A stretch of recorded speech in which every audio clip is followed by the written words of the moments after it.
Hey guys, this is a video on inflation and the consumer price index. So we're actually going to get into questions now, whereas before the video was more just for you to learn. We've already discussed in the past video how important it is to think about inflation when you are looking at the growth of your investments, to see whether you had real growth or not. In practice, the inflation percentage can actually be worked out. And where is it worked out from? It's actually the percentage change in what's known as the Consumer Price Index, or shortened for CPI, over a period of time. The Consumer Price Index, or CPI, is an index just like the All Ordinaries Index, so it's like a score. But unlike the All Ordinaries Index, where it's keeping track of the share prices of a whole bunch of companies, 99% of the Australian market, the CPI is based on the prices of goods and services that the vast majority of people use. So basically, it's a measure of the cost of goods and services in an economy. So the Australian economy is what we'll probably be dealing with in this topic.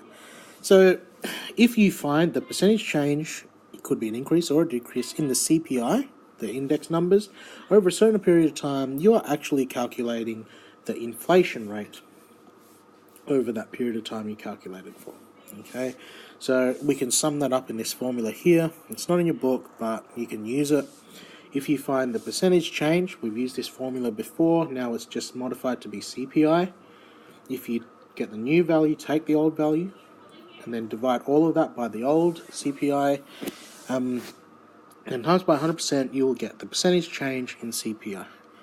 And because we've just mentioned that the percentage change in CPI is the inflation rate, what you are finding by doing that is the inflation rate as a percentage.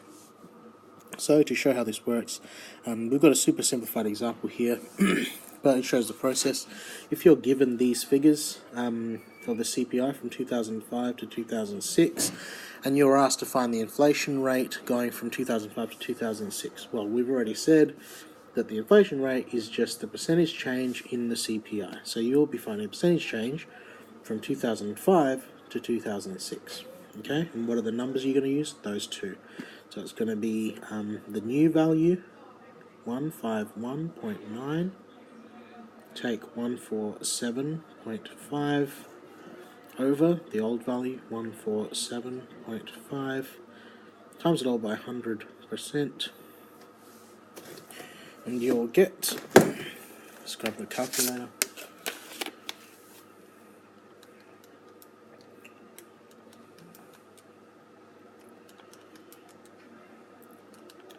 you'll get a grand total of 2.98% to 2 decimal places. Now we worked out the percentage change in the CPI, that is also inflation. So the inflation rate from 2005 to 2006 was 2.98% to 2 decimal places. So that is working out the inflation rate using CPI values, and you'll be doing one more thing in this topic using that in the next set of exercises. So that is that video, and I'll see you on the next one.